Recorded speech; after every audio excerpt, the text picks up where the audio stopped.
Thank you, Richard, for creating and founding the most amazing and disruptive financial technology cryptocurrency ever. Thank you, sir. And nice streams, Mr. Balliet Brand. All right, what's up, everybody? Balliet Brand. We got the Knights of the Crypto episode as normal. We're on episode 22 tonight. So without further ado, let me just bring on the guys. We got Motley and Crypto Coffee. 1 second. What's up, gentlemen? What's up, Brian? Ching ching, motherfucker! Slicing and dicing. Hey, shout out to XO Joe for making that video. That was pretty badass. Who is this XO Joe? I only know him as Joe Exotic. I command you to pump. What's up, guys? No, not as good as you. I don't even know what the price is. Like, it's gotten to the point now where it's just, I don't know. I'm ready for sacrifice phase. I'm not Dude, I'm not sweating the price. Like everything's. I had a 10-cent target set for myself on this very day. Just my own little personal prediction. Yep. And we might hit that today. I might become like clairvoyant. I might become Nostradamus today. Dude, like I don't like to tell people my price prediction because then they're usually wrong. But on this exact day, I had a marker set at 10 cents, and like easily could hit that. It probably won't happen today. It'll probably be like early morning. Hey, we don't need that negative bear energy. Sorry. Hey, real quick. Your bear energy is no good here. Coffee, you're going through the wrong mic. Oh, FYI. Shit. I always do. That way you sound better when you're making your Nostradamus predictions. Yeah, when I'm trying to act like. Yeah, that might help. Shit. Oh, Brand, you hit 1,000 subs. Congratulations. Hey. I just noticed that. Yeah, man. Thanks. Congrats. Thank you. I think I still need to turn on the section for the donos, but yeah, no, it's pretty awesome. You're in it for the money. Okay. Yep. Yeah, now at 1,000, officially selling You're out. in it for the tech, bro. Yeah. Right? I thought you were in it for the tech. Goodwill. How about now? I'm about a fist length away from my mic. Yeah, I think it's good. Sounding any better? It sounds better. I think that's it. Okay. You got it. Cool. You got it. All right, so Brand's in it for the money. He just likes price Yes, up. That's confirmed. Hey, what's going on, everybody in chat? Massive Brofect, my 3 favorite Hex Chads. Beard Aussie, what up? What's up, man? Chaotic, Johnny Chaos. Walter, man, need you guys to let us know when you're going to stream. We stream at the same time every day. Yep. Yeah. What do you mean? Every week, I mean. Although we were talking about earlier, switching it up and going earlier time, it's a little bit late for us East Coast guys, me and Coffee. Yeah, well, Midwest, but yeah. Yeah, close enough. Just take the East Close Coast, enough. damn it. It's only 1 I'm hour not giving difference. in. No, I'll never say I'm an East Coast guy. You might as well move now. It's time to go to warmer waters, Midwest. better. Well, it's time to go to weather. Puerto Rico is what it's time to do. Yeah, dude. Yeah. Totally. Yeah. I mean, even if you're planning for the future, even if like you're not like there where you want to be yet, I mean, the laws could change in 2 to 3 years. So I want to get down there at least by next year, just in case things really get crazy, and then I don't have to pay 50% tax. It's not that I'm against taxes. I'm against where they go. I think if you're a very wealthy individual, you're kind of like the redwood tree in the forest, and like your roots penetrate and they feed other plants. Kind of. Is that a good metaphor? That's an interesting. I was trying to see where you were gonna go with that. Like all the roots are connected underneath, but you're like the wealthiest tree, and I'd rather just not get chopped down by the IRS. I'd rather give my nutrients to the plants that I want to give them to. I think the Avatar reference would have been better. That tree where they all connect to, and then it's interconnected. I think the Avatar would have been better, like kind of nerd reference. I think that would probably. Man. Hey, speaking of nerd shit, is anybody here into anime at all? Yeah. What do you got? So I just started watching this one called Attack of the Titans. Attack on Titan. Attack on Titan. Yeah, dude. It's fucking good, dude. I'm not even a big anime guy, but like, that's up there with Death Note, and I don't think One Punch Man. Maybe I liked One Punch Man a lot. Yep, One Punch Man's good. I haven't watched Death Note yet. That's more of an old school one. I haven't got a chance to watch it, but I've definitely watched One Punch Man and Attack on Titan's very good. Yeah, One Punch Man's hilarious. Attack on Titan, I'm on like episode 4, and it's just like, holy shit, dude, this is crazy.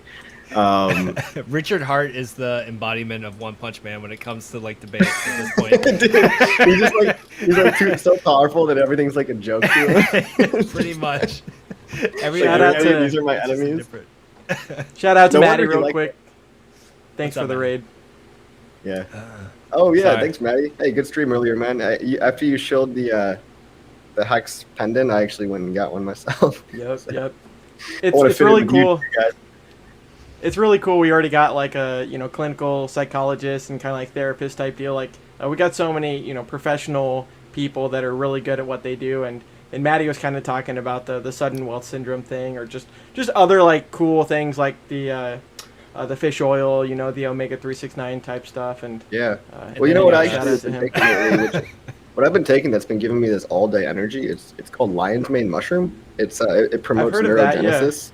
Really good for your nervous system, and if you get the good quality stuff, you don't want to get the stuff from like, no offense, No but China. fillers. Yeah, Right, you want to get right. you want to get the real good stuff that is like made in Washington State in the old growth forests and whatnot. Oh, nice. That's where I live. Yeah. Go pick some lion's mane. Yeah. And you can go Yeah, old there you go. school with it and just stick to caffeine. Well, yeah, caffeine's Yeah, good, but it dude. also Love me some drains you. caffeine. Like there's a little bit of a crash afterwards. Oh yeah, there's definitely a It's wall. not that bad, I'm but just kidding. yeah. My bloodstream's used to being infused with caffeine at this point. Yeah, I hear you, dude. Yeah. I hear you.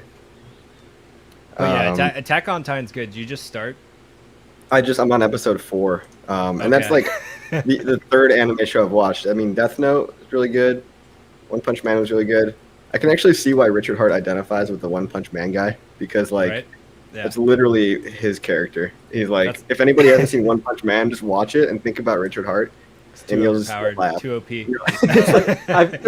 I've never seen it, but did you guys see the slaughterhouse the other day of the Maxi, the J? I mean, he was doing guy, that just like, for fun, dude. He's probably like, oh, it's been a Yeah. while since I've beaten down a hater. Let's find anyone, and he I'm just just found some nobody. Just surprised the guy didn't do his own research, because he should have seen the previous slaughters to. I don't know. I just thought it was No, funny. he- I thought he- it was good. he so. I probably think he did did. some. Yeah. Like, So- he did some research, and I think the conclusion he came to, which is totally batshit crazy to me, is that Yeah. you're manipulating the price on like a centralized exchange, and then like Uniswap is following to match the price. Or some. Right, That was okay. that was like. You're making a little noise there, but yeah. I'm sorry. That was. That was Don't like- mind me, Coffee, while you make your point. This mute feature. Yeah, right. It's called the mute All right, button. I'm bro. muted now. Sorry about that. I didn't realize it was gonna be so damn loud. Fuck what Shit. you gotta say. I'm just messing with you, man. No, I appreciate But what was I talking about? We're the talking, Jaybird talking guy? about the hater. I don't really know what his point was trying to make. I think either he was trying to say that automated market makers aren't real price discovery, which is Yeah. fucking like ridiculous. Right. It's like, so clobs are the only real price discovery? Like, no, we're entering a new era where we have two different kinds of order books now. We have dexes, which you're going to have to get used to because these are going to be the future. And then we have old-fashioned clobs, which can be manipulated, or iceberg orders, bots, wash trading to manipulate You the name it. volume statistics. You name it. All kinds of fuckery goes on in the clobs. In the old-fashioned, hit BTCs of the world, or YoBits or Bitmart, and they exit scam all the fucking time. So the fact that this guy was trying to make a point that, that's real price discovery. Price discovery just means people buying and selling at a fucking price. That's all price discovery. It's pretty basic. Yeah, someone's willing to pay you something for what you have, or trade, or barter, or whatever. You're trading your fiat, you're trading your crypto, in exchange for Hex. That's all it is.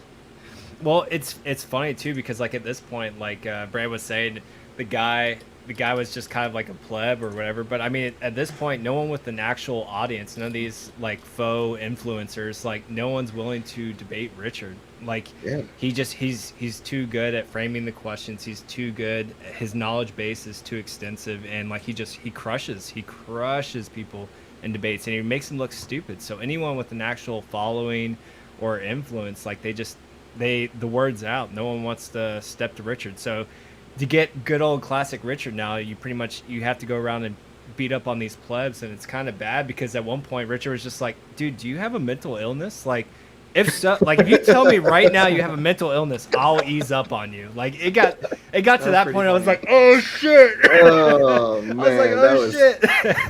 That was funny. And shit hurt he me. did look a little on the spectrum, but in fact, if anything, it was like probably good for him because he got to show his GitHub, whatever he's working on, whatever he's building. It was probably a win-win for both. Like that guy got to show whatever shitty, I don't know, I don't want to call it shitty, whatever Dex thing he's working on, and then Richard got to chill to all of his followers and give a good old smackdown that we all like. So maybe at the end of the day, it really was a win-win.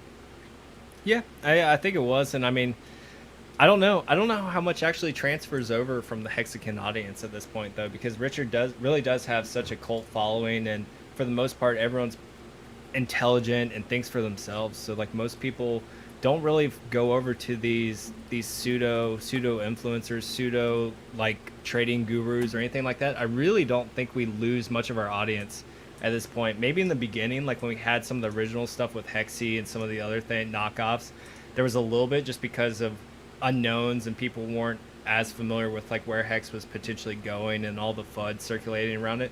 Nowadays, like I really see just the Hexican community and the product and everything else is just that much more solid and steadfast. Like look at where we're at today, like almost 10 cents, and no one's willing to sell at this point except for a few traders. That's it. But actually, Motley, that's a good point, but I could counter you with that and say that there are still a lot of people on the fence, as was exemplified by today's stream earlier with the Gentleman of Crypto. I popped in the live chat for a minute and I saw some pure retardation, and I also saw some on the fence people. So there is like this Venn diagram of like some overlap between closed-minded people already in Hex, and then you've got this overlap between open-minded people that aren't in Hex yet. And while that group is small and subtle, I think the guys today did a really great job of asking the questions that were on everybody's mind, and also they were clearly open-minded and wanted to learn more about Hex, and they were, I'd say, one of the more intelligent groups of individuals that I've heard Richard Hart interview. They knew what they were doing, and they knew what to ask, and they knew how to ask it. So I thought that was really good. I was just mainly talking about our own ecosystem, but that's good though. They did ask all the right questions, and a lot of the main questions everyone has concerns on with Hex. That I mean, all of us at this point have pretty much heard it 1,000 times.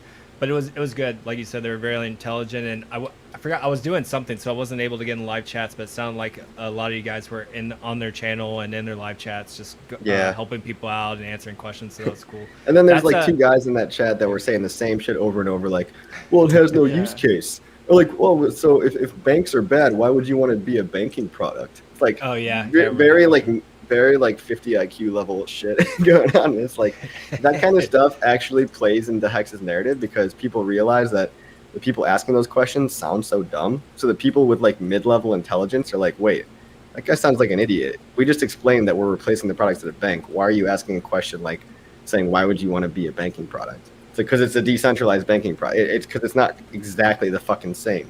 Yeah, and it's like, I think you get those middle ground people that are open-minded enough and smart enough to change their mind.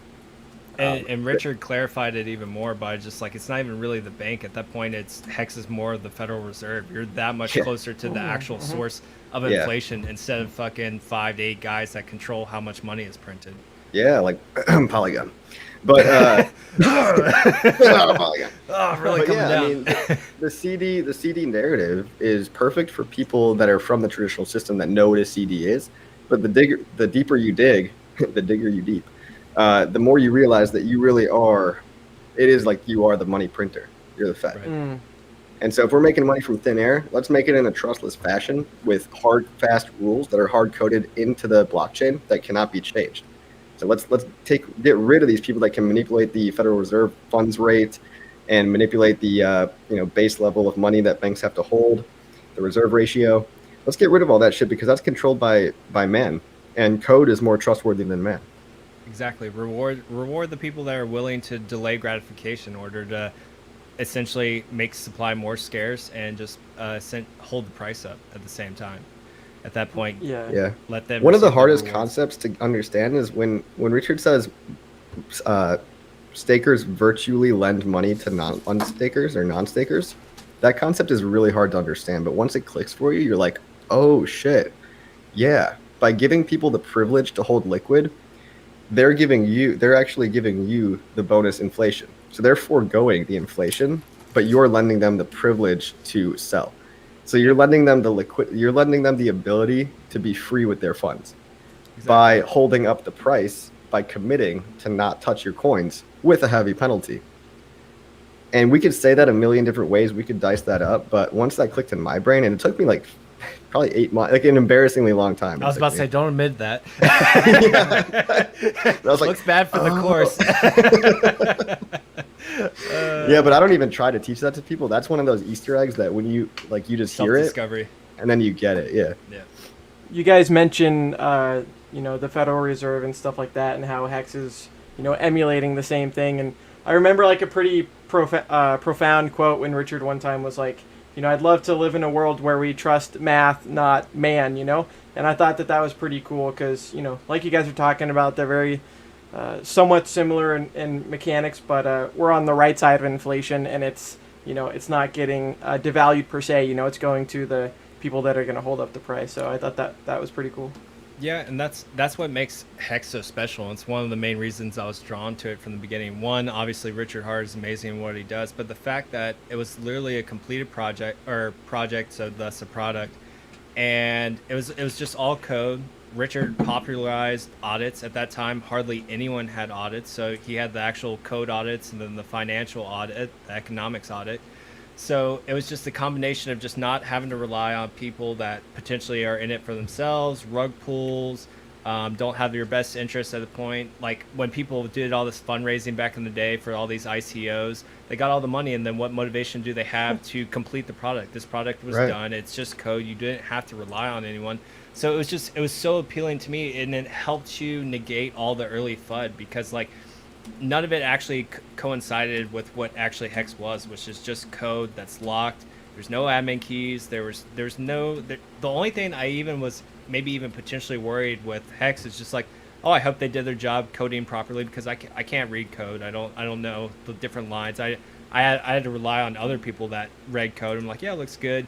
But like say like big payday for me, I was just like, man, I hope everything works out. I hope everyone gets allocated the right funds. I hope everything, there's no like they find a glitch because it is locked. Once the code was locked, but the fact that they did all the extra steps that most people are unwilling to do, just like even in Bitcoin, taking those extra steps and forking up that money for those audits is a big deal. Well, and Richard, to your point about audit, he talked about the type of audit where the actual code itself was written and it was modular and it was done very well. And then same thing with the audits, that they're very credible too. I mean, how many times have we seen it in crypto where it's like, oh, we got an audit, and it turns out to be, just very janky and ends up having an admin key rug pull. It's like, how do you trust the actual auditors themselves? It's like now you've got all these secondary and tertiary like grade auditors because it's trendy to have an audit, and this shit still gets rug pulled. But I think when like Hex was one of the first DeFi products out there. At the time, auditing was taken a lot more seriously, and it was done by a lot fewer companies. So the companies that somebody must have paid to audit the Hex contract at the time were the best in breed. They probably still are, but then you had a bunch of like shittier ones kind of follow suit, and now it's like, okay, you're audited. Who are you audited by? Did the people that you're audited by have a track record of auditing rug pull shit? Because there's also a trustworthiness score on that. Just like there's a trustworthiness score on coin ranking sites. You have to really be careful what you pay attention to. Yeah, Johnny just mentioned it. Like people wouldn't even be mentioning audits right now if it wasn't for Hex. Like Hex popularized Uniswap. It popularized saying like, oh, we have audits. Look at our audits. And Richard mentioned that today. It's just like, yeah, a lot of people they have these bullshit audits, or they have an audit and then they rework the code after the audit and they're like, oops, it fucked up. But like, yeah, they mess with the code after the fact they got the audits. I remember a certain project who will not be named that claimed to have audits, and it was done by Certic, I believe. And I look at the audit and there's all kinds of like issues found in the audit. There's like 17 low level issues, like 2 medium level issues, like 3 high level issues. We only addressed the high level issues. We didn't address any of the other lower level ones because we didn't think it was worth, we didn't really need to. They're just medium and low level. It's like, that shit still looks weird to me. Just the fact that you've got all these marks. It's like getting a C minus and being like, yeah, we're good. Like, Yeah. C minus, good enough. We're passing. And I mean, really, at this point, Hex popularized like decentralization, actually like DeFi, and really to this day, there's still no true DeFi. Like Hex is true DeFi. Everything that claims to be DeFi at this point, there's keys. You still have to turn over your crypto. You have to lend anything. There's essentially a risk factor that you have to succumb to be DeFi, except for Hex. The way Hex's code works, and you're able to maintain possession of your crypto, your keys, everything like that, and still earn a yield. That's not possible for any of this other DeFi that likes to go out there and just throw buzzwords. It doesn't exist. Like even, let's say Celsius. I know Celsius is popular with a lot of the guys in here, and yes, it is a U.S. company, and they do have they have a good track record, but it's good until it's not, right? Like Richard talks about it all the time. It's that it's good until everything goes bust. So like maybe the U.S. just says, hey, like we're done with this, like cuts you off. And now what they do? They got to shut it down. I remember I went and checked out Celsius because I wanted to see how their wallet worked, how the yield worked. And when I went to go extract my funds, it took me 24 hours because I wanted to send it to a different wallet, and my funds were locked for 24 hours. And that's the price you pay when you interject a middleman, when you have to give up your crypto, when you have to give up your keys. People can tell you, hey, you can't have access to your money now, or hey, we lost it, sorry. Like there's no repercussions. You're at a huge risk when you just literally hand over everything, handing over. Take it from people that like us that have all lost money via those exact methods in 2017. Bran, Molly, I know you guys were here in 2017. Yes, sir. I know you probably have some horror stories. Do you guys have any like bullshit? Let's hear them. Do you have any like bullshit? So I'm trying to think. So like I started off mining because I'd been doing real estate at that point. So like just developing different streams of passive income was big for me at the time. And so I delved in straight to mining. So like I started learning, essentially I had to learn two different languages. I had to learn crypto, and then I had to learn just computers because I wasn't really computer savvy either. Yeah, like everything. Yeah. And so like it was rough. And then at the time I remember I got these new GPUs that weren't even out yet. They were Vega 64s. So like there wasn't too many people that were knowledgeable on configuring like a 8-card rig or whatever with these cards. And so I was struggling. I was trying to learn this, trying to figure out why this was failing, why I couldn't keep these cards stable. And so eventually I got set up and I was mining Monero, and then I had another rig that I was mining Ethereum on. And you have to like program the config file to automatically restart when they crash, which is terrible. That took me forever to figure out. I had to learn how to like flash my own BIOS. Like I learned a lot. It was actually very in depth, and I learned a lot of cool things. But at the same time too, the riskiest thing I found with mining is the way you really made money was to speculate on these new coins and pre-mine them and hope you hit it big. So like for me, I remember back in the day it was Electronium, and I think with your phone. I think it was some coin that was like, oh yeah, we're gonna mine on our phones, it's gonna be big or something like that. And then were like the phones exploding because the processing power was making the phones too hot or some shit? No idea. I have no idea. I was literally mining it.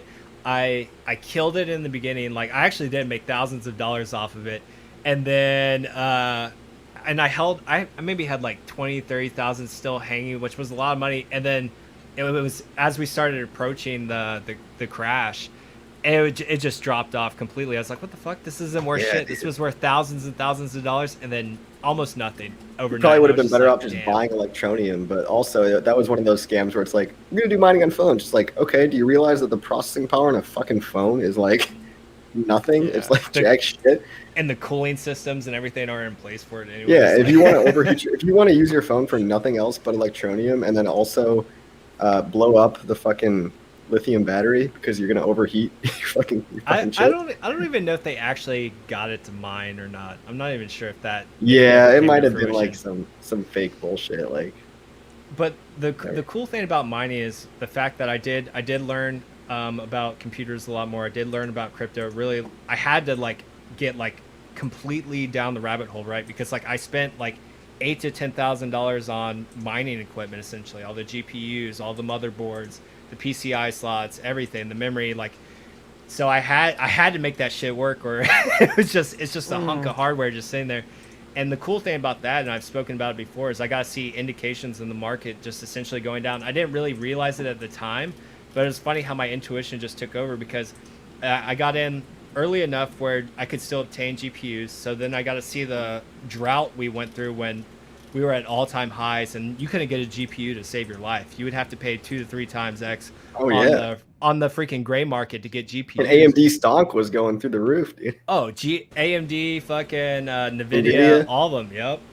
And so then I started to notice the decline of the market just by the fact that it's like, oh, these GPUs are coming back in stock. That's weird. And then, like, I noticed my gains were going down mining. I was like, oh, shit. I was like, we're heading for, like, a crash. So, like, I managed to sell out of all my equipment when I could still get almost a 2x on my mining equipment, and it was used. I could get like a 2x on like the MSRP for it. And so I sold out of it, and I think literally I sold out my equipment, and then like a week or two later, the entire market just went to shit. Dude, you really did luck out. I mean, yeah. I know you got wrecked. I got wrecked, but like, you know, we saved ourselves. I sold my Bitcoin at like 7K or whatever, like a little too late.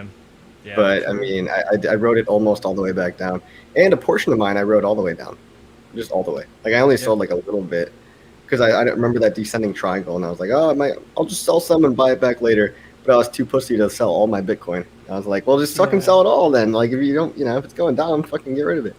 Anyway, Brand, you guys. Yeah, go ahead, Brad. Sorry. Oh, just real quick to his point. You guys were talking about mining and stuff like that.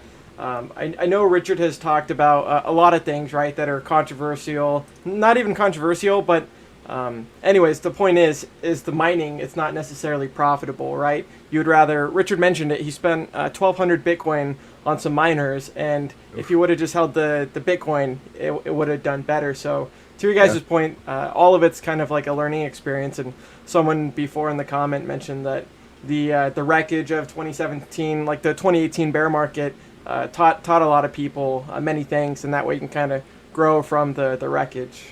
Yeah, 2016, 2017, I was just very naive. Like I saw what Bitcoin did, so I knew about Bitcoin, and I was like, oh, I need to get into the space because there's money to be had.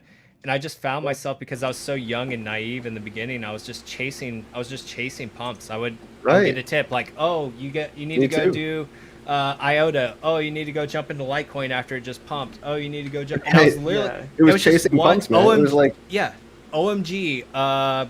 What was that, Dragon Coin or something? I don't remember that. It was like by Disney. Gary was into that. I literally just had a bag of shit at the end that like was worth nothing, and I was just I remember at the end, and this is a lot of mindset I've seen from like newer guys come in this space that, or not newer guys, but they're in the last cycle and they just got wrecked, and they still have that old mindset of like the blue chip. They're like, oh, I just need to have Bitcoin and Ethereum because everything else is dog shit.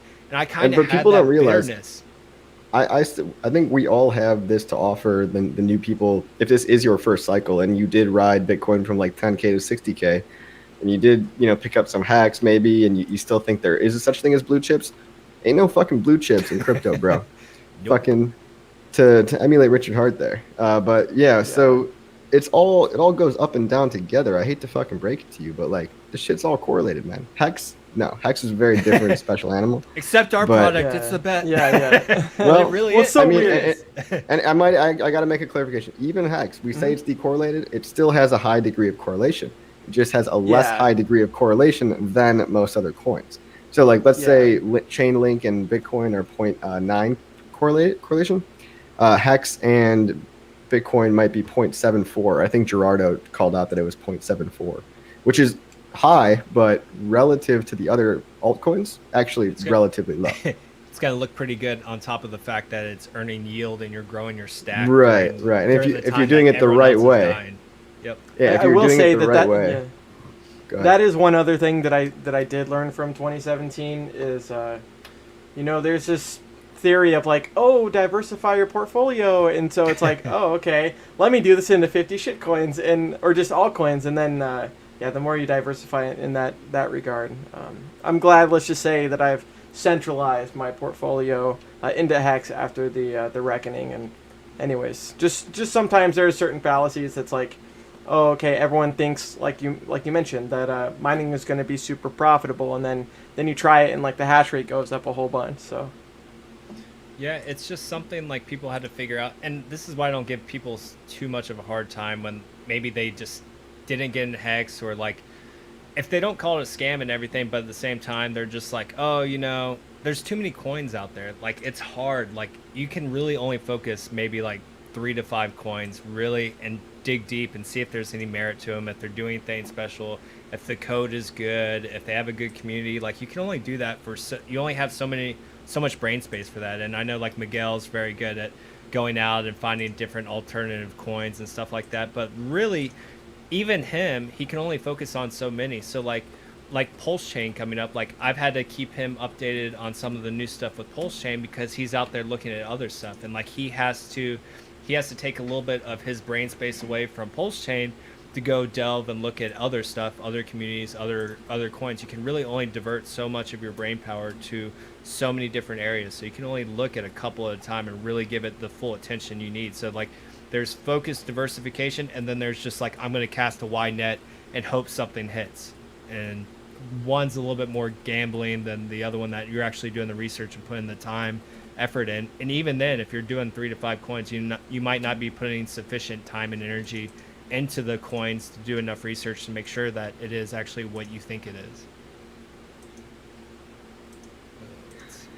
Couldn't agree more. Couldn't agree more. So what do you guys want to talk about in chat, man? I heard sacrifice phase could be any day now. So I'm on the edge of my seat. I'm not going anywhere. I'm just ready to sacrifice all my money. All of it gone. Yeah. No, isn't it Exactly. isn't it weird? It seemed like on the stream I thought, and maybe I got this backwards, but I thought initially Richard was saying he could launch the sacrifice phase at any point, and it was Pulse Chain that was lagging behind. But like on today's stream, he actually mentioned it was the reverse of that. He's like, actually, Pulse Chain is the actual mainnet is looking like it's going to be ready faster than the sacrifice phase, which I thought was kind of interesting, because I thought before it was the sacrifice was ready to go at any time and just maybe hammer out a few details in game theory, and Pulse Chain wasn't quite ready. So I thought that was interesting. It seemed like that's kind of turned.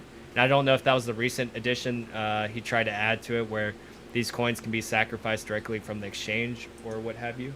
But I'm not playing sure. games, man. He's playing games. Also, Feels like Hex all over again. Yeah. Sure does. And I get it though. I know how software works. I know that there's delays, and I know that even when you have the best developers, you want to get it right, but you also want to get some shit out the door, which is like you've got these like Hoskinsons of the world, which there's and even Vitalik to a degree, they're focused on perfection, and I appreciate that. And a good developer is focused on perfection, but a good developer and product person, which is Richard, he's a unicorn to that degree. He's focused on not only perfection, but what sacrifices to perfection can we make to actually push a product out in a timely manner, so that we're not all pumping everyone full of hopium for the next 3 to 5 years, which is what's been happening with Cardano. And it's okay, that's fine. Maybe they probably will release something eventually, but you need to be a little bit scrappy when you're an entrepreneur and you're trying to beat people to market. And with Pulse Chain, it's gonna be great. It's gonna be very high quality code, but it's gonna be a lot of reused things that are tried and true from Binance Smart Chain. We're pulling shit that actually works. One of Richard Hart's MOs is basically take what already works in the real world. He doesn't want to be the first one to test something out. He doesn't want to be a beta tester, right? That's why he wants to take some around on layer 2. Because he's seen the shit that I've seen on layer 2, which is you still got an off ramp and on ramp. And that takes a fuck ton of gas, and you still got a high tech debt of knowledge level. Imagine somebody getting in for the first time, and they just learn about Ethereum, they just get their MetaMask, and now you got to hit him with Polygon Matic Bridge. Yeah. It's like, fuck, dude, good luck with that. Yeah. Brianna, I couldn't agree more. I think that people really, and I do see it from other people's perspective, that is again their first cycle. But take it from us, everything that I put into hexpassiveincome.com is designed to really gear the new person with, if this is your first cycle or if this is your first day in cryptocurrency, save yourself 5 years of mistakes from me and pay a small fee to learn how to do crypto the right way. Anyway, learn from our mistakes. don't miss out on the next opportunity for the next Bitcoin, because that's what Hex is. It's just a better store of value that earns you trustless yield. You there's nothing that compares to that in the market right now. Just go back to Mass Bro Effects, the question when he said 45 to 60 days till the launch of Pulse Chain. So you can, just by that, you can assume the sacrifice phase is going to be about 30 days unless he decides to shorten it. So you can assume we might get sacrifice phase within 15 to 30 days, or maybe even less than that if he decides to make the sacrifice phase shorter than a month. The last that we got, sacrifice phase is supposed to be a month long. So you're looking at 15 to 30 days before the sacrifice phase, unless he decides to just shorten the sacrifice phase. Then it could be even sooner. I hope he does it like after Vegas or, like right now. Because I know he mentioned there's going to be like a 3-day, like there's going to be just kind of like an early bonus that you get type deal, like just better for being early, but it's going to be like 1 through 3 days. And then I think the bonding curve starts then, something like that. Yeah, so I mean, I'm just doing like I've just started staking my liquid bag now just for short term. Like I think Richard's mentioned a couple times, just the 3-day volume phase, 3 to 7 days. So I'm just doing the bare minimum, and yeah, like I'm making actually really good passive income because I have a fairly large liquid stack. Just doing a small stake. I didn't even realize it initially. I was like, I need to be staking to some degree, just because I didn't want to be caught out of position. But I think a 3-day stake is pretty safe. Like even if Richard announces, hey, it's today or tomorrow, like I'll still be able to finish my stake and enter, like, say, the last day of the volume phase. That's smart. That's a really good strategy. Because to your point, like when you got liquid Hex, like I don't know, it's unless you're gonna realize some gains or something like that. Yeah, you might as well get a little bit of profit. I mean, other people have mentioned that too, that they've got enough gains where they can, stake a large amount for a month, 2 months, 3 months, and kind of just have passive income for the whole life. So let's not pull up Brianna's quote, but I do agree. I know what you're talking about. I was just reading it. Yeah. Anyway, be careful. What do you guys want to talk about now? So we got Vegas coming up next week, so that'll be cool.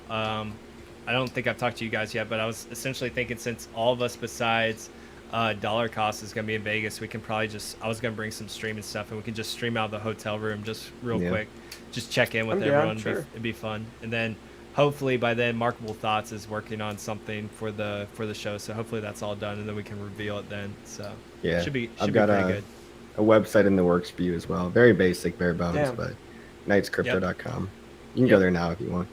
Yep, Freaking Coffee's been working on the website, so knightscrypto.com. We haven't finished it and everything on there yet, but eventually it'll have all the episodes. It'll have stuff like Coffee's course, passive income, or was it Hex Passive Income? HexPassiveIncome.com. And if anybody has their own product to shill, I think that's how you make it as a streamer full time.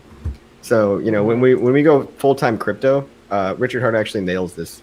And listen closely when I say this, right? People that go full-time crypto become net sellers, not net buyers, unless they have a revenue stream, right? So I fully intend to have 1 or 2 or even 3 revenue streams to keep me going when I do go full-time Hex. But I will be able to provide everybody a lot more content, right? So, that's just my point of view, right? And everything that I do is a positive feedback loop to help promote the Hex more and increase the price. So like everything I do, entrepreneur wise, at least for the next couple of years, is going to be to pump the price of Hex, because basically to shill my bag, but also to, to promote mass adoption of financial freedom and cryptocurrency to the masses, and to solve the user experience problems that are prevalent in crypto. Crypto's way too complicated. So only with things like Staker app referrals, my course sales, and maybe some other marketing endeavors, those might be 3 different revenue streams that will keep me afloat, come bull market or bear market, right? So that I can go full-time crypto. Yep. And just giving you guys a little window into my personal life. That's all. Probably TMI. It's a very small window. We could go much deeper. Yeah. I don't think you went too deep. I think you'd be fine. But yeah, so that should be pretty cool. Thank you for making that website. And then Axis Live made us a logo, and like I said, Markable is working on Piston Bro thinks we look cute. He's got a crush on us, I think. Oh, I like Piston. That's cute. Aww. That's cute, Piston. Come out to Vegas, hang out with us in person. Yeah, I'd like to see what you look like. You cutie patootie. Yeah, no, I'm just ready for Vegas for a break. It's gonna be fun, dude. It's gonna be a good time. Yeah. Can't go wrong with making small improvements to yourself every day. I agree, Wrenchy T. I agree. And, Yep. when you're sitting back staked, what better do you have to do than sit around and think and just meditate on your own life? Like, staking is such a powerful mechanism because you're not glued to the charts. Well, maybe I am sometimes, but you're not supposed to be, and it really frees you, right? I'll check the charts maybe once in the morning, once in the afternoon, once at night, but I'm not glued to them, right? I'll check them throughout the day, but I'm not waiting on my trade to fill or waiting and see if my stop loss gets hit, right? And with all that free time, the people that want to be traders, they don't realize the sacrifice that it takes. The sacrifice that being a trader entails is all of your time, not only for your personal aspirations, but the time that you could be spending with your loved ones, with your significant other, if you have one, and just time spent really achieving your highest potential, right? So Hex really frees all that up, and I think it's a beautiful thing. I know we repeat that, and we're beating a dead horse at this point, it's the most but important though. it really is. It gives you your time back. It takes off the shackles of that 9-to-5 job, so you can go do what you want to do. So like even for me, I got a small taste of it over the past week because I'm doing my TAPS class. So for you guys that don't know, I'm in the Navy and I'm getting out in around August. And so TAPS is just your transition assistance program to actually go from the military back to the civilian sector.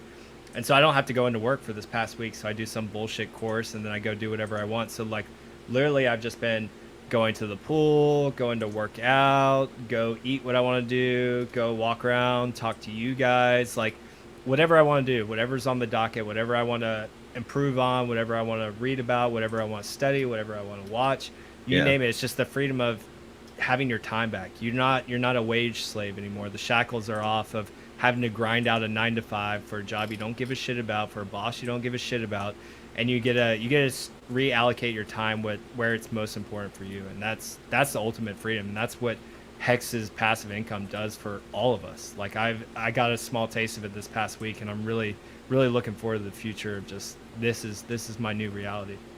Right. And just remember, if you slightly change your hairstyle every day a little bit, like 1% per day, eventually you'll look like a mega giga chad like myself. And if that's what you're going for, like, I really think you can achieve your dreams. Oh. Yeah, that was exactly what Mass Bro. I think Mass Brofect has a crush on me too. But okay. So do I. So. The power of an appreciating asset is with trustless interest. Yeah, it is, man. No more wage slavery. Welcome, Molly. Right. Hey, Molly. August. Looking forward to that. Wendy's has taught me a few things about that. Wendy's is an OG, I think. Yep. Yeah. Oh, dude, they totally are. Yeah. They. Yeah, they. That person don't know. No. Yeah, no, but. Go ahead, Brad. Oh, I mean, just to your point, it's cool to be in a financial position, and thanks to Hex, doesn't take many X's to finally be like, and with the interest where it's like, man, I'm making more in my T-shares are making more in Hex than say my job and stuff like that. And so, like you mentioned, it is nice to be able to kind of realize what it's going to be like without, say, working for someone specifically, like Coffee mentioned, find something that you could still monetize, or a business, stuff like that. But just the idea for me is like, man, that's pretty cool. Yeah, there's just too much money to be made out here, and like at this point, I've just learned to enjoy what I want to enjoy and spend the time with the people and what I want to do. It's really just up to me now. It's just giving you the reins back to your life, and whatever your desires are, you can go fulfill them. It reduces stress in your life. It's definitely an amazing feeling. Small crush. I like I think he just wants Andrew, that. it's. What does he say? Oh yeah. Not Oh, it's just because I always say to your point. There's certain catchphrases that it's like, hey, or I know what you mean. Anyways. Yeah, that is one of your catchphrases. And then I think Mass Brofak wants a transplant of Coffee's hair. Okay. See, like I'm watching a video of Johnny just throwing axes in his driveway. Oh, really? I haven't seen that yet, but Johnny's great. I actually streamed with him yesterday. Didn't even intend to, but I was kind of commenting in his channel, and he's like, him and I have been trying to set up a stream for a while, and so, anyways, he sent me the invite. We did maybe like an hour stream, and I like him, man. He's actually like suing CoinMarketCap, so that's kind of cool. Yes, he is. Yes, I hope he wins. But I mean, he even takes it a step further than that, right? So let's say if there's I don't know if anything will come of it, but say there's a settlement, like he's already like vowed to, if he receives any sort of like proceeds from that case or anything like that, he would just literally stake it out to a Quattro Cinco stake and then nuke the stake just to distribute it out to miners. Like that's the kind of quality guy that Johnny is. And he not only that is he offers amazing information, and he's got a lot of life experience. He's a good Hexican to follow if you're not following already. Yeah, let's talk about that. What? Fucking Johnny suing the shit out of CMC with the cease and desist. Badass, Wow. man. How does that work though? Since they're based in China, do we Bless like? Do we Sorry, really, I thought I was on mute. Do we really stand any chance to get anything resolved from that? Like, I mean, So the way I see it is this, right? Either they settled because they don't want to continue the suit, and they basically cave and list it on page 1 like they're supposed to, and they pretend it was like their social media manager's fault, and they one guy gets fired or something. Sorry, we told him not to. They fire some random Joe Schmo. They fire the intern, and they give us what they want, or Johnny has to, or they continue, which I look at it like 50-50. Like they could just look at it like, oh, who's this annoying mosquito? Let me just slap him away and do what they want. Or they could be like, well, fuck you. We have more money than you. We're going to continue to fight this. I just don't know if it's the hill they're going to want to die on, if that makes sense. I mean, I'm sure they get so much shit every day that to list one single coin, depending on who it goes to and who's making the decisions at a higher level, I think that it just depends on if this is the hill they want to die on at the end of the day. True. If Hex is if gatekeeping Hex is really a big enough deal for them, and what I mean by for them is for like the C level decision makers. No, because you know what I think is happening is it's being gatekept by getting replaced. a lot of the pawns. The people making the decisions. It's a big company, right? And when you have a big company, the decisions don't always trickle up to the C level people, right? So you could have the social media manager, and you could have the social media manager managing, like, one guy manages this set of tokens, one guy manages this set of tokens, and there could be 5 people under that guy. And it could just be one motherfucker that doesn't like Hex, who's a salty little hater boy, and True. He's the one gatekeeping, right? And nobody really knows because all we scream and yell, the CEO of CoinMarketCap isn't managing their fucking Twitter. I was about to say it's like a lot of these social media companies essentially, like they have certain political views or stances, and they have the power to actually gatekeep individuals, projects, companies, whatever. And maybe Jack Dorsey isn't aware of it, like because he has a massive multi-billion-dollar company he's got to overlook, and right. That you're not. People look at one guy. People look at one guy and act like he knows every single thing that's going on in the company. There's so much shit that like doesn't trickle up to the top. And so if anything, we're stirring the pot, right? We're stirring the pot. We're getting our name out there. And for a very low price, we are making a big impact that will land on the CEO's desk at some point, right? Now, so, yeah. That being said, though, I think they are very much aware of it. I think the higher ups are very much aware of it, and I think they realize what a detriment Hex could be to their future, essentially their future business model, because it just removes them from the equation. We don't need the middleman. Hex, like I was saying earlier, is the first true DeFi where you don't need to give up possessions of your coins. They don't need to go onto an exchange. You don't need to trade. It eliminates everything that they offer you. It takes it all off the table. You don't need them with Hex. And I think they're very smart. I think as much as I hate CZ's guts, I think he's very smart, and he saw the writing on the wall right away with Hex. And he is very powerful and has a very powerful company and owns CoinMarketCap, owns Binance. And I honestly think he's very aware of Hex, and he's put in the necessary roadblocks to try to stop us because he sees the writing on the wall. He sees what Hex can ultimately do. I mean, we're at number 5. We've number 5 or number 6. I don't know where we're at right now, but we will be the number 1 crypto at some point. And if it really gains that much mass adoption, like you're cutting into their profits, you're taking food off their plate because Hex literally eliminates everything they offer. It cuts them out completely, and I think they realized that early on. So yes, they might do a fall guy, or yes, maybe it is just like maybe it is someone just in this massive company that's gatekeeping Hex that doesn't like it for whatever reason, or Richard Hart derangement syndrome. But I think it's a bigger scale. I think they realize it, and I think they see what kind of threat it is to them and other exchanges. So they've essentially gatekept us. Yeah. The white noise was Bran. It's okay. Yeah. Oh, it might be my fan. Let me turn it off. 1 second. It's all good, man. Sweat, Maybe Bran. you're. Yeah, I'm surprised the mic picks up the fan. I mean, you should put echo cancellation on. But anyway, The sacrifices I make. Not as big as the actual sacrifice phase. Not as much as the sacrifices we'll make for Pulse. XO Joe says one of you. Yeah, never mind. Jenkins, what's up, dude? Is it better now? Is it better now? Guys? Yeah, it's good. Well, Yeah, Okay, cool. It's just there's still a little something back there, but it's better. Hey, back at 9.2 cents. Levels not seen since 2 days ago, folks. 2 days ago. It's rough out there. Yes. Hey, Thomas. Good night, man. Thanks for coming. Hey, Wendy's parlay from far away. Orange Crush soda sounds refreshing. Okay, cool. Wendy's for Tendies said CZ knows on paper Hex will flip Bitcoin. And that's another I think thing. there's no denying it. Yeah. We're going to see all kinds of coping mechanisms. We've already seen them, but we're going to see some weird shit come up. Weird. we're gonna see what Richard says now, that coin market cap doesn't matter. It's just a vanity measure.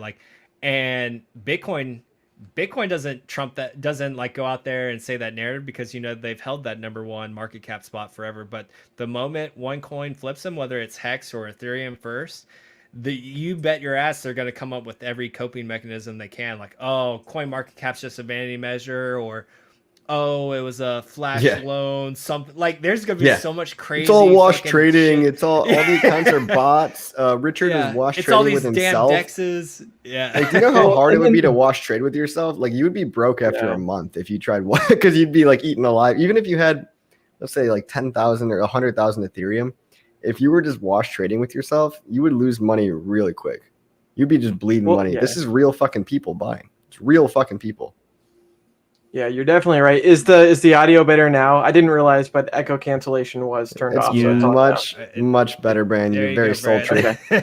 Well, here, let me say something real quick. So, we talk about coin market cap and Binance and stuff like that. And, the true shame, the gatekeeping is one thing. That's whatever. But the true shame is people are now being advertised to, say, rug pull city, instead of learning about something that, like Motley mentions, you have your own private keys, you have no middleman, and that's definitely like the epitome of what crypto was supposed to be. And so it's just it's backwards land, man. It really is. And so we're definitely breaking through the cracks. Walter wants to know how much we're sacrificing. So I may or may not have said it a couple times on older streams, but I've changed that number back and forth. But I mean, really at this point, that's just I've decided that's just gonna be information I kind of keep to myself. But if you go on my Twitter, I did a poll essentially all the way from 0 to 1 million plus, and you can see kind of how at least the crypto Twitter community is going to be allocating funds for the sacrifice phase. And it's pretty much what I kind of suspected, because I kind of figured crypto Twitter, at least for Hex, for me, it felt like it was mainly a lot of dolphins and squids. And I think my poll kind of showed it with like the price ranges that people are willing to sacrifice for Pulse. But there's definitely some big players out there as well. Yeah, I'd like to address what Limon Ortega said. I'm not sure if you're a little bit newer, but he said, how would you feel if another crypto comes out identical to Hex? This has happened 3 times. It has. And each time they've failed fucking miserably. Just awful bullshit. Look at their chart. Maybe the best one is up 2x. Whereas and I don't think any of them are up at all. Is it? Right? Yeah, I was about to say. They might be up one of them might be at like its starting price, and the other one is actually down like from its starting price. So it's like just pure death, just pure fucking death. So people can continue to try, but the snowball's already rolling. The virality has already been reached. The critical mass to offshoot to launch the virality, I think that critical spark has been lit, and I think it's really, really, really hard to recreate that, right, with a better product. And not to mention, Hex is not literally copyable. It's not actually, you can read the code, but you can't copy it. It's copyrighted, right? Like code is it kind of falls under the same category as art, right? So you really cannot just blatantly copy the hex code. You have to make changes to it. And people have tried making changes to it, but all the changes are worse. Like one of the copycats added 5 big paydays. Why the fuck would you want 5 big paydays? You know how stressful 1 was? You know how bad number 1 was? Imagine doing that every fucking year, right? Like, why? It's just like people have no idea what the actual long-term economics look like or should look like. People are like, oh, well, the OA is bad because they own more money. So let's give more money to everybody. Well, guess what? Work. More people have more fucking money to dump the price down. You're giving everybody money for free, and they didn't work for that money. So the first thing they're going to ask themselves is, how much can I fucking dump this for? And that's called tragedy of the commons. That's called tragedy of the fucking commons. It's going to happen again. Sure, people are going to continue to, we're probably going to see a pulse chain knockoff of Hex, right? We're probably, now that pulse chain's a thing, probably going to have a whole new slew of scams, copycats, and bullshit. But, I was fooled by the first one. Okay. Fool me once, shame on me. Yeah, I'm not going to do it again. All right. But no, it's we've talked about it before too. It's just like you have your name brand, you have your Coca-Cola, and then you have Pepsi. Like the name brand just wins out ultimately. It's just there's too much going for it. First mover advantage, better design product, better community, better. It ticks the box and everything that it needs to. So like these copycats, they can't compete, they can't hang in there. And like over time, we've seen that demonstrated time and time again. And now look at where we're at. We're in the top 5 crypto. Like there's no chance for any of these copycats to even compete. It's not. The best way at looking at future cryptos and crypto projects too is to look at what they emulate and see how they've acted in the past. So like look at all the copycats we've had of Bitcoin. How have those done? They've all gone to shit. I mean, the closest one is Bitcoin Cash, and it's done awful. And but it was Bitcoin, free money. It was free money. And guess what happened with the free money? People dumped the fucking shit out of it. And it's the same thing with Bitcoin Diamond, Bitcoin Private. Fucking everyone would try to make a copy. They would try to make a couple bucks, and then it's just death. The charts are all death. Anytime there was a attempt to copy one of these coins, it's awful. It never works. And that's why Bitcoin's been able to hold this title for so long. It really was just the first mover advantage, the community, everything around it just propelled it in the lead. It was the first of its kind, essentially. And it's taken years for stuff to catch up and stuff to essentially have a chance to flip it. So like Ethereum, very good chance that we see the flippening this cycle, because with the EIP 1559 coming out, that narrative of scarcity starts applying towards Ethereum now, which Bitcoin kind of held over its head. So stuff changes in tech, and it's about time that Bitcoin's going to be seeing its reckonings here soon as well.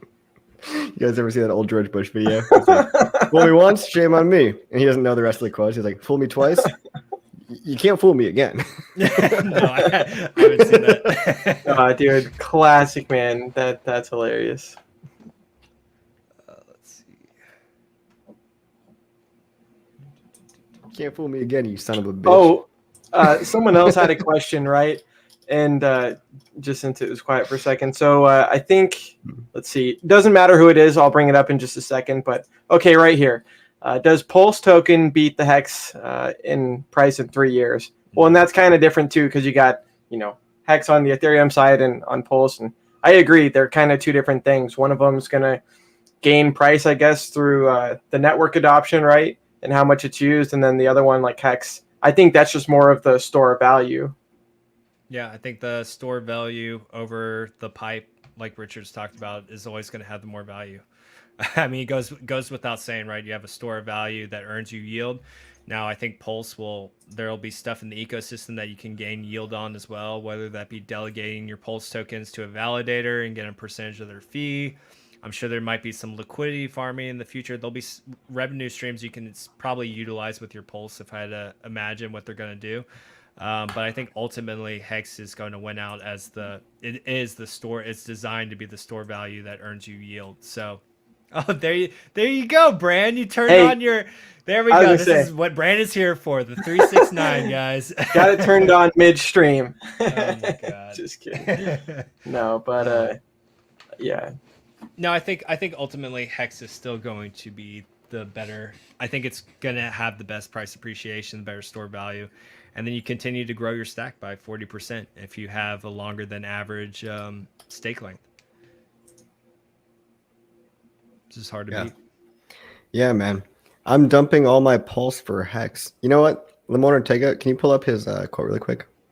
Yeah, I want to talk about an alternative option that I don't think a lot of people might not have heard it. I mean, if you watch my videos, you've heard of it, but there is this other alternative game theory option that you can play where you don't actually participate in the sacrifice phase at all, or maybe you sacrifice some of your Hex, but you don't sacrifice all of it, right? And you leave a little bit liquid. And that way, when the fork happens and people have all this newly minted pulse, I predict there might be a rush to go buy P-Hex on the pulse chain with pulse, which will be the dominant pair for a while. And what you could do is then sell some of your P-Hex into that buying frenzy if your goal is to acquire more pulse. Does that make sense? So you could do what people aren't expecting you to do and just sit out the entire sacrifice phase and just patiently wait for some kind of big pump in P-Hex and then sell into that big pump.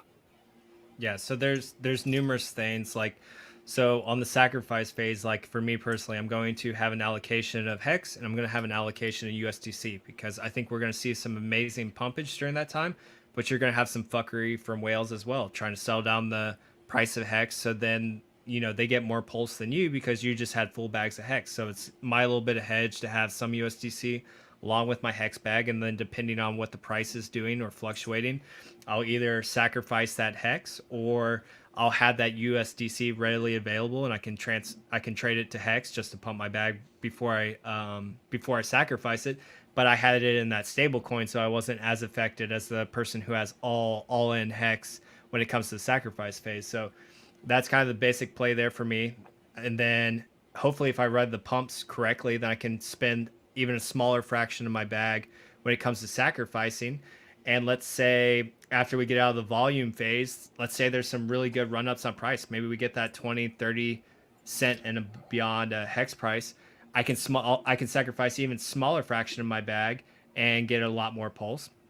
And then like Coffee was saying, save some of your Hex bag, your liquid Hex bag for when the snapshot's going to be taking place. Make some more stakes so you get multiple stakes on Ethereum Hex and Pulse Hex. Like after the snapshot, you're never going to be able to stake on both, like have all your stakes copied over. So might be a good time to do some stakes. Maybe you just want to keep some Hex liquid and just so you get that liquid Hex copied over. But I would advise most people to save some of your Hex. It just depends what kind of plays you're going to do. But yes, there's probably going to be a run on Pulse Hex. I think Pulse will do well. I think it'll pump. I think Pulse will also probably have a trough at some point where there is a lot of selling pressure. Yeah, and maybe I think it'll happen right away. Yeah, I think so too. And you there might be a very good chance that you are able to snag up a big bag of Pulse after the sacrifice phase. We've seen it, and I'm essentially looking at old ICOs like with Ethereum, like when it actually look at everything. Look at IPOs too. Yeah, all of them. Look at everything. When you give people some coins. Yep. Yeah, and the coins hit the open market, you will have some percentage of the population that will be opportunist, paper little soy boy hands that don't have a long-term vision that will probably stay broke for the rest of their life. But you have to imagine these people are going to dump at any chance they get because they think money is scarce and they can't see even 1 month into the future. But as Lamont Ortega said, he actually isn't even interested in Pulse. And I kind of feel you. I feel you there. I do think Hex has more pumpability, so to speak, than Pulse, but I would like to be a part of the new ecosystem. Something about it is just like for glory for me, for like my own ego. I want to be a part of the new world, and I want to have a decent sized stake in Pulse. I don't think my Christopher Columbus. Yeah, we're sailing across. I'm in the Nina. Motley's in the Pinta, and then Valiant's in the Santa Maria. There you go. Well, and just real quick, I'm glad that old history class paid off. That's the only thing I fucking learned. I mean, also to Coffee's point, real quick, just look at the Pulse Chain Telegram. We just passed over 20,000, so we got like 20,094, and yeah, it's just exponential, man. And you got so many people that are like, wait, the whole system state and network is being forked over, and it's just something that was never done before. And that's what Richard is really good at doing is, not necessarily reinventing the wheel, but taking things that already work and kind of just combining a whole bunch of game theory. And like Brianna has said, kind of like a 5D chess. It's very complex and also simple at the same time. And so there's so many ways you can go about it. But to Toby's super chat, I'm definitely going to be holding Pulse. That's going to be like a really long-term type of thing. I mean, the way that I kind of see it is Ethereum went from I think 30 cents, the ICO price, and dropped down to 15, but it's going to be kind of like the future of Ethereum in my opinion. And I think its value can definitely go up really high too. So I'm going to have all three because my stake's already set. I like the amount of t-shirts that I have. And so that's going to get copied over, and everything else is pretty cool too. It's all about just leaving yourself options. And shout out to Reed Mac. What's that? Hell yeah, $20. Thanks for the tip, man. I'll be putting most of my Pulse into PHEX, but I definitely think Pulse will be a big performer as well. Love the stream. Hey, thank you very much. Appreciate that. That's awesome. I think it will. I think it'd be hard for Pulse to not do 100x in a year, let's say 2 years to be conservative. I think it'd be hard. I was getting ready to hold you. I was like, all right, what are we holding coffee to? Let's say I will conservatively bet, I'll bet you a good chunk of money that we hit 100x in 2 years for Pulse. Yeah, I can see it. Well, you guys all agree that's the problem. It's not a very controversial. Well, yeah, you're not betting me. But no, just the last thing on Toby One's comment. The last part of it is just I've been playing with it back and forth, and I really don't think I'm going to be speculating on any of the PRC20s. It's just the risk reward for me is just not there. I know what's going to work. I have a rough idea of how some of the prices are going to act at different points, and I'm going to make my plays there. There's just too many unknowns for me on the PRC20, and as time goes on, I've just pretty much made up in my own mind that if I want to preface it with the fact that I don't have enough information now, but I don't see myself making any plays on any other PRC20s other than just PHEX, maintaining Pulse, and then Ethereum Hex as well. There's just going to be plays that I'm going to be making throughout just from past launches of projects, and I'm just PRC20 is a little just like somebody just said in the chat, right? Pulse may not dump. I predict the price will mimic Matic and Polygon. Newbie OG, that's not a very newbie thing to say. That's a pretty woke comment. You do want to analyze similar projects and products that have been to market, and if Polygon is any indication of the price performance, Polygon's a layer 2, so it might not translate 1-to-1. But look at what BSC did. Look at what other forks of Ethereum are doing, and look at what Polkadot, Kusama, and these other Ethereum wannabe killers have done in the past. Look at Tron. Look at the previous cycles ETH killer narrative coins, right? They've all pumped. And which ones survive, which ones have usage and adoption, that is what dictates the future price, right? The future price being upheld. A lot of these things like Tron, they had nobody using them except for scams and Ponzi games. So they had nobody using them. Therefore, they had no network effect. Therefore, they had no price. But if Pulse has network effect and it catches some of the network effect, which it will, because it's basically bootstrapping Hex, as far as I'm concerned, the network effect of Pulse is going to make it more valuable, which in turn will increase the network effect of Hex, which will be yet another price positive feedback loop on both tokens and mad gains for all. You're welcome. I was talking to Patrick and Miguel earlier today, and I was kind of joking around. It's like watch Pulse Chain just become like the antithesis of like what Richard hates, and it just becomes like the biggest like NFT platform. Like all the NFTs and everything like comes over to Pulse just for the fact that they can do cheap, easy transactions, and we just become the producing of all the NFTs for the future. He mentioned the same thing too about rug pulls, right? Like can't really do anything as far as that goes. So it's definitely, I like that. Like I like the opportunity that Hex is not being favored in any way. Like, and it's just really cool. I mean, to I think Motley's mentioned it before, but the advantage, I guess, is those that are in Hex and following Richard, they were able to hear about Pulse Chain from the get-go. And for anyone that was late to Hex and stuff like that, or didn't hear about it because they were gatekept, well, this is your second chance. And so super happy to have that opportunity again. Yeah, and that's probably why we've seen such a growth in the Pulse chain chat True. and Telegram. It's just because people have seen what Hexicans have done. They've seen the mad gains that they've gotten, the return on their investment, and whether they hate Richard or not, they've realized that the guy is good at what he does in this space, in marketing.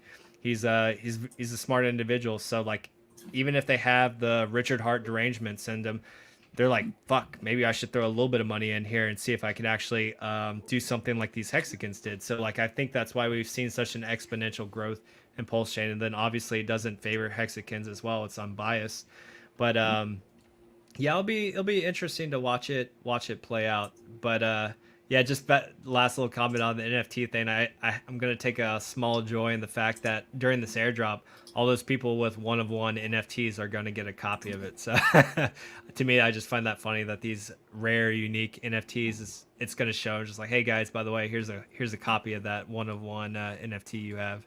It's not Totally. so priceless. It's so beautiful, dude. Yeah, so it's glorious. Hey, you know that priceless NFT you just spent $70 million on? Here's a copy of it. Like, it's fucking glorious, man. That makes me happy on the inside. Yeah. Well, to Dukaru's point that bringing the system state to Pulse is something that already gives you a built-in user base, and I agree. I mean, like I was saying, that's what one thing Richard was talking about is with Hex, it's great because it's more of a store of value, but since this is a network, it's just going to be completely different, and it's going to be cool to see, how the chains evolve. I mean, someone mentioned it when ETH 2.0 finally does come out. That'll probably be like another split as well, right? Where we get some more free on both chains, right? Something like that. Yeah, it's going to be interesting. For me too, like I was saying earlier, it's just the PRC20s is just too risky for me because you just don't know which ones are going to gain adoption. If I think especially early on, a lot of them are not.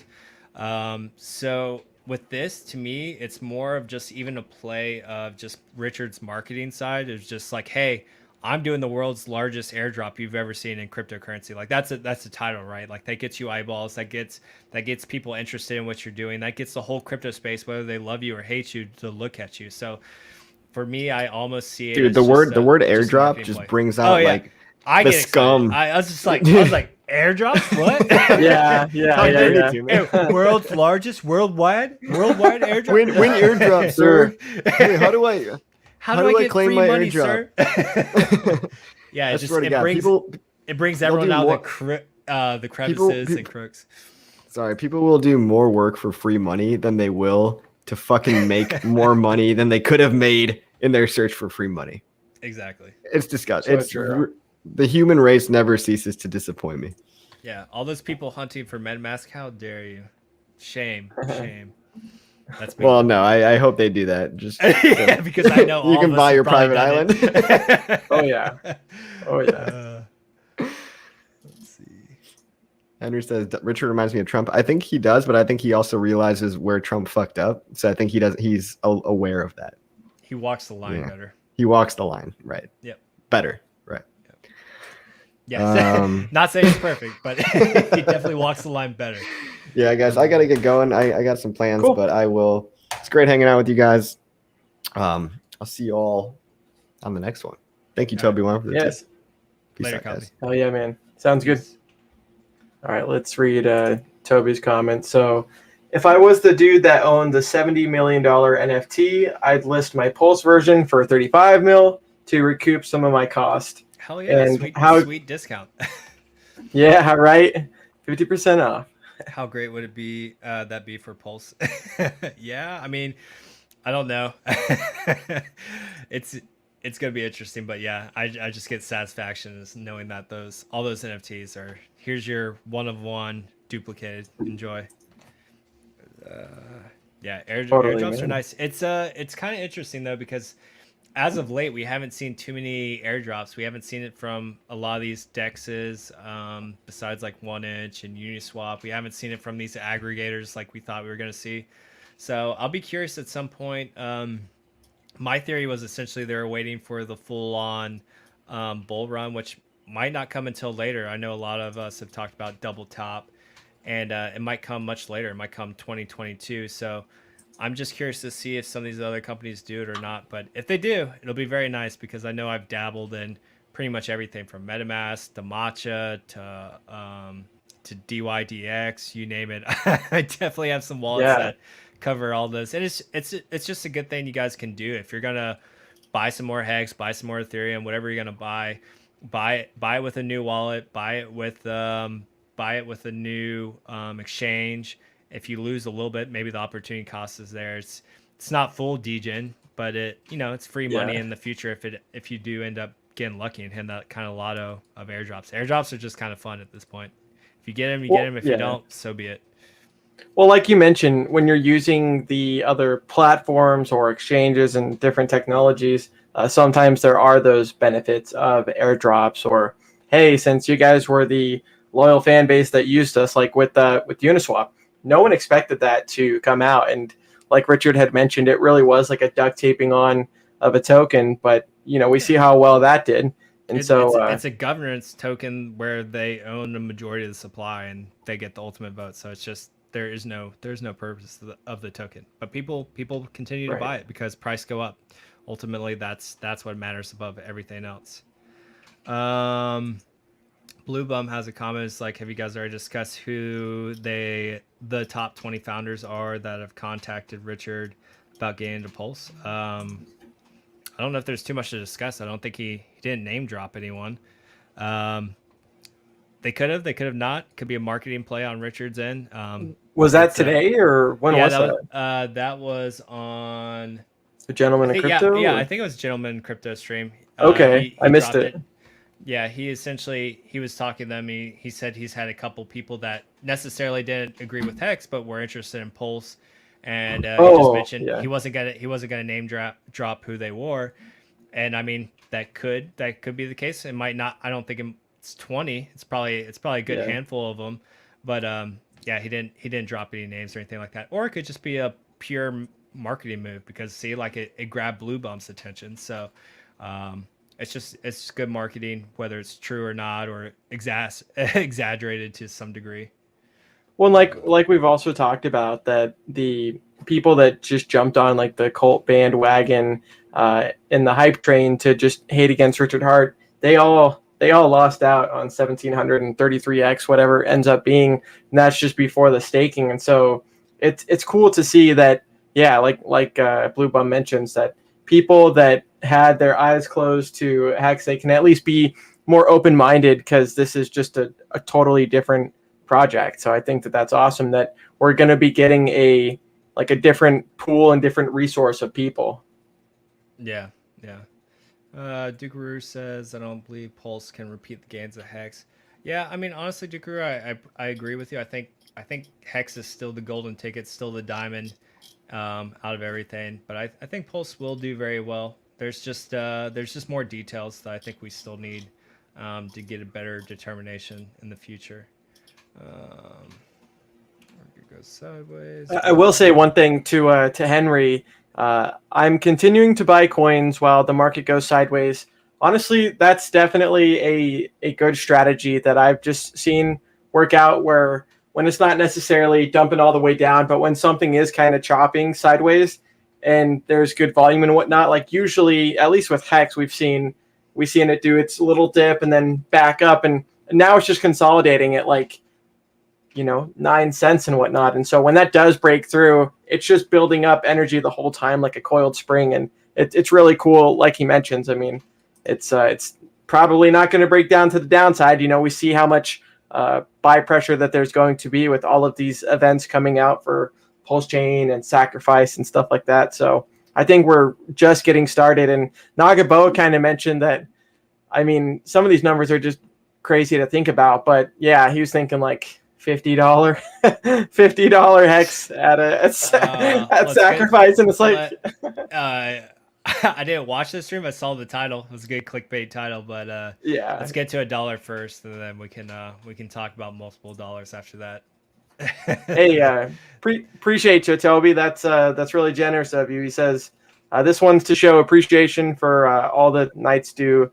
Mad respect. So that's really cool. I appreciate him too, and I know he's a mod of the Pulse Chain audio chat, and it's really cool to hear like Scotty does know and Toby and Gary funding Jim in the audio chat, because you listen to them and it's like, oh, okay, like that's a different perspective or the same perspective, but it's good to re-emphasize. And so appreciate him too.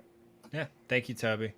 I know if anyone deserves it, it's definitely Brand out of everyone, because you've been donating in streams since the beginning. You're always the first ones in there, so it's well deserved. He also had another donation before that, I believe. Or was that old? I agree with Motley on the PRC. Oh, actually, yeah, I did miss this one. What do you see as the second and third most quick to adopt Pulse? What do you think, Brad? I don't know. Well, I know. So I think things like Uniswap are going to be kind of interesting. I mean, I know Richard's kind of mentioned with all of the system state going over.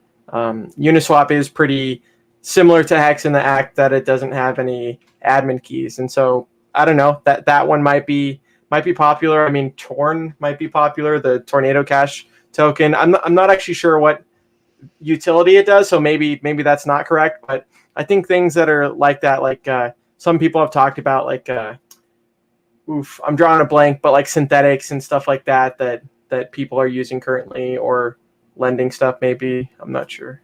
Yeah, for me, it's not even like trying to determine the top three, because it's kind of like what we went to talk about earlier, how there's copies of Hex, right? So these are copies of ERC20s. These coins exist. And if you don't get adoption, I mean, like, I don't want to say they're just like straight up knockoffs, but these other coins exist, and their initial form, and they have the use case, or if they run a function, like they actually function. So like the other coins have to come over this ecosystem, or they have to want to come build on this ecosystem.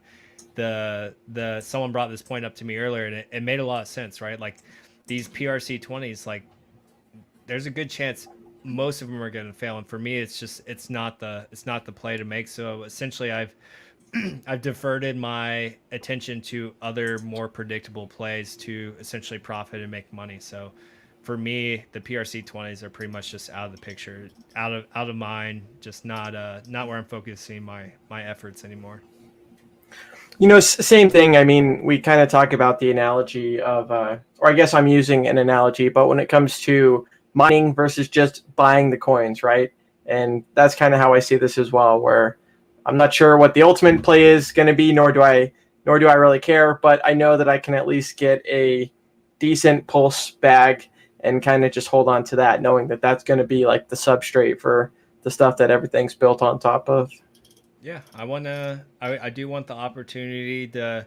I won't be a Pulse whale, but like I'll have a fairly good size Pulse bag, and if it does become successful, I mean, it is beating Ethereum to the market, and a lot of stuff that it's trying to do. It's trying to get staking. It's trying to get faster and cheaper and quicker, faster and cheaper transactions. It's trying to become more scarce with EIP 1559. Literally, Pulse hits on all those targets, and it does it first, right? So it goes back to the merit of being first mover advantage.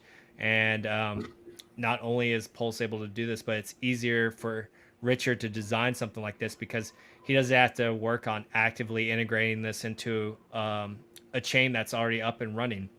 He gets the time to just build everything from scratch, where Ethereum has to figure out how to slowly integrate these things, make sure they don't mess up anything moving forward in the future and just jack up the entire chain. So they have to take a much slower, cautious approach, where we get to build this from scratch. We get to fork Ethereum, and then we get to essentially add all the stuff we want in one go.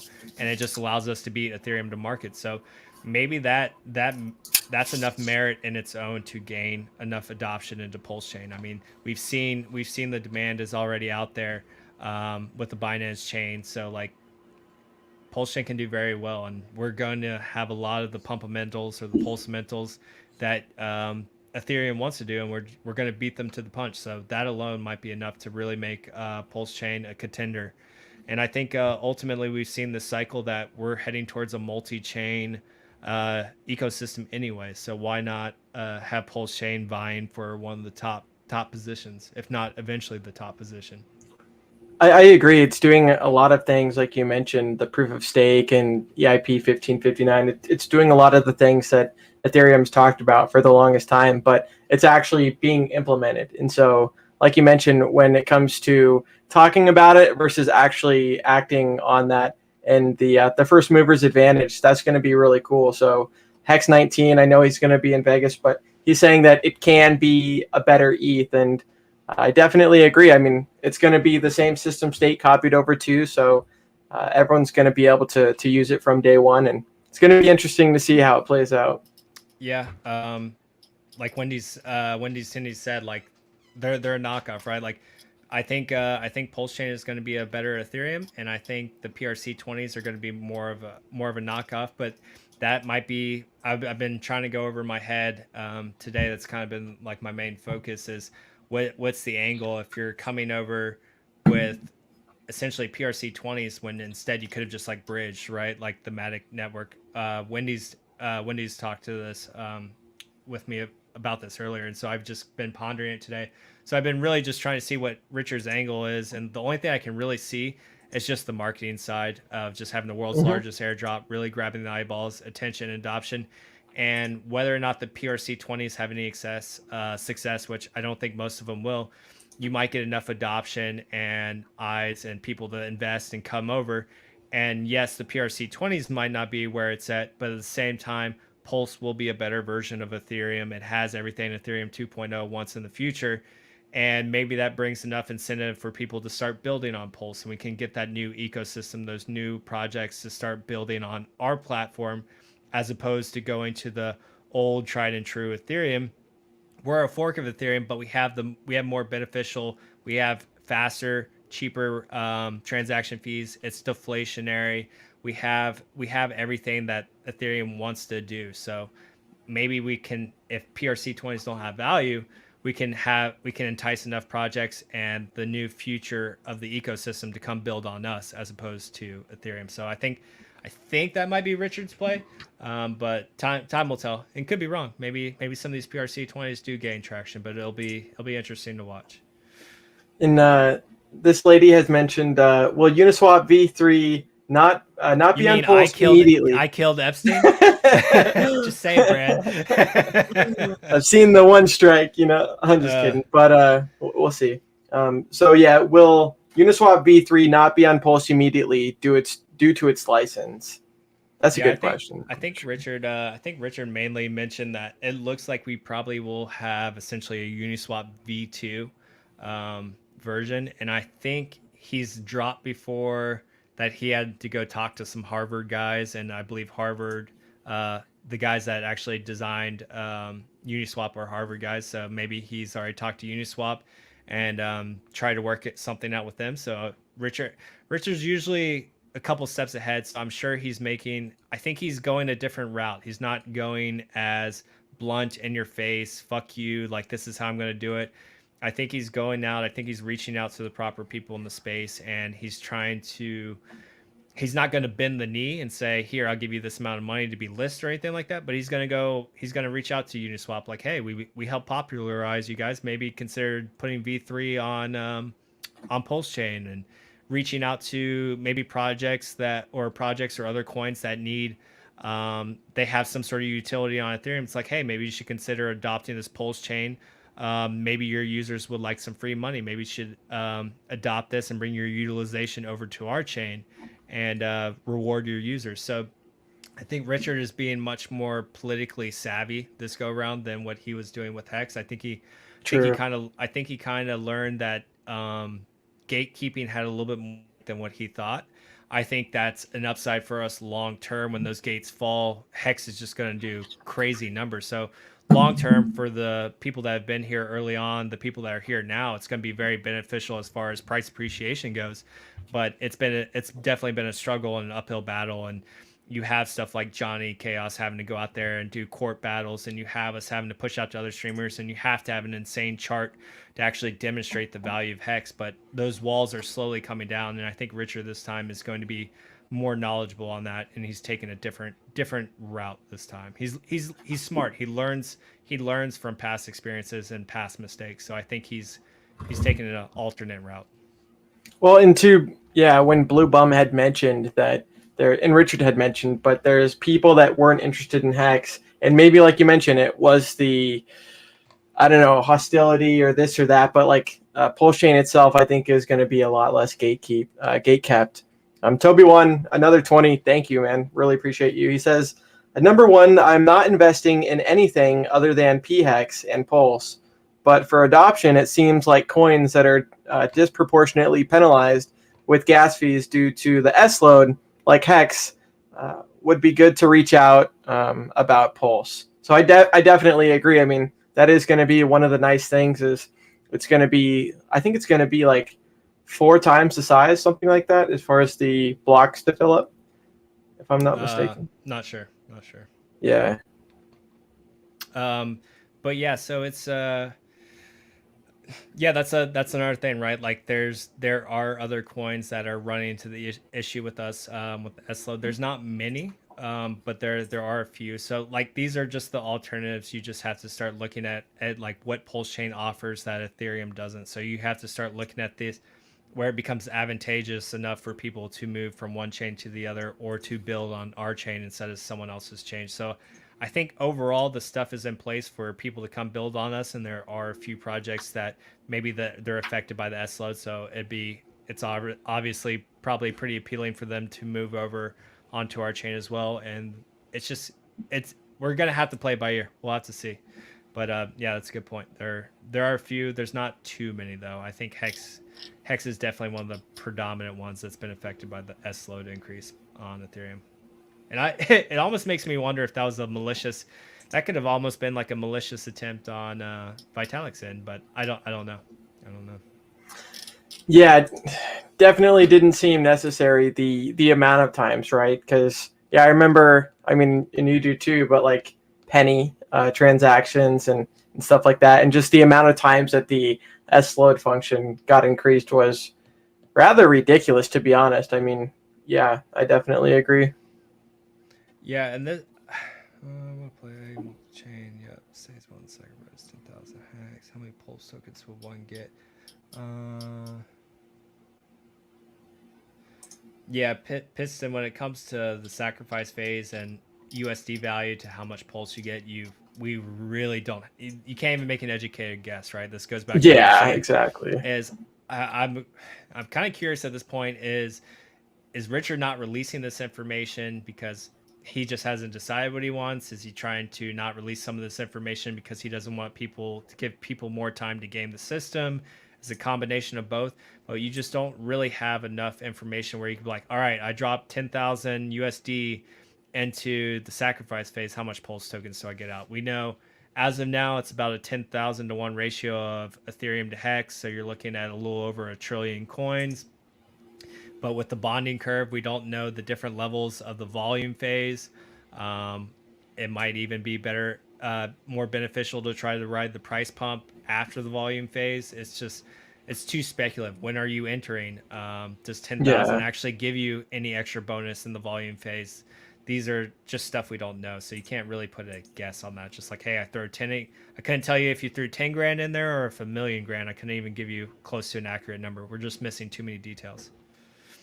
Well, and you're totally right. And Richard did make that mistake, which he retracted the next day, where he's like, hypothetical, just as far as numbers go, eight pennies. And yet, like you mentioned, there really just are so many unknown factors and all this stuff to even put a number out there. It's just kind of lead people down the wrong path. And at the end of the day, it's just like when it came to big payday, right? I thought at least that the share rate itself was going to maybe double, something like that. And it did like like a 50% move. So. Yeah. Wendy's, yes, I know EIP 1559 is slated before the launch of Pulse. So if you guys don't know, EIP 1559 it is projected to be released in July. So now it is slated to be launched before Pulse, but I've also seen Ethereum delay a lot of their updates. So we will see if EIP 1559 launches in July like it's scheduled to. I think it'll be very bullish for Ethereum. So I hope it does go through. I think EIP 1559 it's going to be that catalyst that gives us the chance to have Ethereum potentially flip Bitcoin, even if it's for a short period of time. That would be a cool narrative moving forward, that Bitcoin was actually dethroned for a period there. I think EIP 1559 gives it a chance to do so. So hopefully it does come out in July, but I've seen Ethereum push back their updates before, so I'm not going to hold my breath. I'll just watch and just be ready for it if it launches or if it doesn't. Toby's got another comment. Thank you again, Toby. Says, exactly, seemed like a deliberate attack on Hex. We are beating Ethereum 2.0 to the market with a better version of what they're trying to do. And I definitely agree. And yeah, I think that's what other people are seeing as well. That like, I think it's ETH 2.0 had been like talked about since like 2017, something like that. So you're going to delay something, which I understand software can be delayed. But the fact that Richard kind of knows how to get something done and knows how to manage a project and stuff like that is really cool. It's going super well. And I think you also mentioned earlier too that there's the sacrifice phase and then there's the chain itself. And he has mentioned that the progress he mentioned is just going exceedingly well on the chain. And he was saying like, oh, it'd be nice to, pull them off this chain work for a little bit and then have them work on the sacrifice. But then he had mentioned it might not make sense to have them do one thing and then the other. Just don't do it at the same time, Right. Yeah, I don't know. It kind of threw me off. It seemed like this whole time I thought it was the other way around, but maybe they're just coming along a lot faster on the actual mainnet or the test net for Pulse Chain than what they thought. So, I mean, that's awesome. That just means I don't think the sacrifice phase will take too long. I think he pretty much has all the game theory he wants for that. So hopefully that goes smoothly. And I mean, to Toby's comment, I know I did mention like maybe, it does kind of seem like a personal attack from Vitalik, but at the same time, it's because it's what we're invested in, right? So you got to take a step back. It feels like we're being personally attacked, but maybe it wasn't, either way. It could have been, it could have not. At the end of the day, it is what it is. And I think Richard always kind of had this in his back pocket that he wanted to do this. I think it just came sooner than what he thought. We'll see how it plays out, but I think either way, it's Pulse Chain will be a good narrative for Hex, and it'll draw a lot of eyes to Hex and then this new chain, Pulse Chain. So I'm excited either way to see where it ends up going. Toby says, and I swear on everything holy that the Hexico music video is coming soon. Waiting on a very special guest appearance. Yeah, man, no worries. I mean, we all kind of know all the worries. I've heard that forever, Toby. Hurry it up. Get your butt into gear. I've heard that that video is going to be dropped for months now. No the more delay excuses. is worth the wait. No more excuses. Like Pulse Chain. He can add it in later at this point. he can add that cameo in later. But no, it'll be cool when he launches. It'll be cool for the community for sure. Let's see what else is out here. Have you guys heard? It's crooked. Okay. JG Wentworth's got one, and by the way, I like the name. Right? It's 877 cash now. People. I haven't heard that in a while. Shit. Yeah, when it comes to admin keys, right? They wish they could have their coins now or stuff like that, but yeah, they definitely don't have control. The admin does. But he says, a fun time to be a Hexican as Hex continues to make all-time highs with impending sacrifice phase before the snapshot and launch of Pulse Chain. What a time to be alive. Yeah, that's kind of one of the things that I've seen that's really bullish with Hex is even before the sacrifice phase, we've just ran up so much and we've held that pump, right? It's not like it's, had a dump or anything, and it's consolidating super well. Agreed. It's just a few traders at this point. I mean, the majority of the community is very content. They know where Hex is going, and I think very few people are willing to sell here. I think we might still bump into a resistance at 10. Again, it's just that psychological barrier. But man, as soon as Richard releases that announcement, you bet we're gonna smash right through 10. If I had to take a guess at it, but yeah, it's gonna be interesting. Someone was gonna key off on someone's comment, but I missed it. No worries. Let's see. In the meantime, we do got a Dolomite says long life to all Hexicans. We are the best.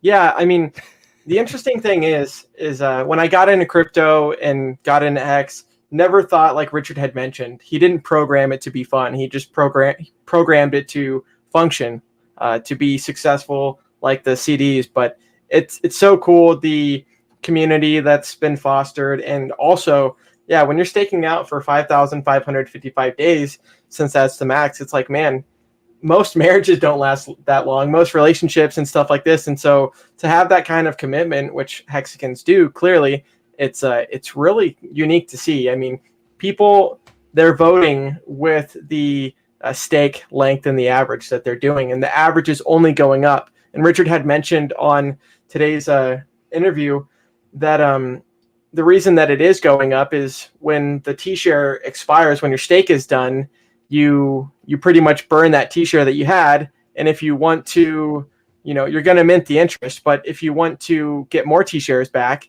then you're going to need to use that interest and the principal, and then maybe you'll regain your T-share rate back, or you'll go out longer, which also, boosts the game theory.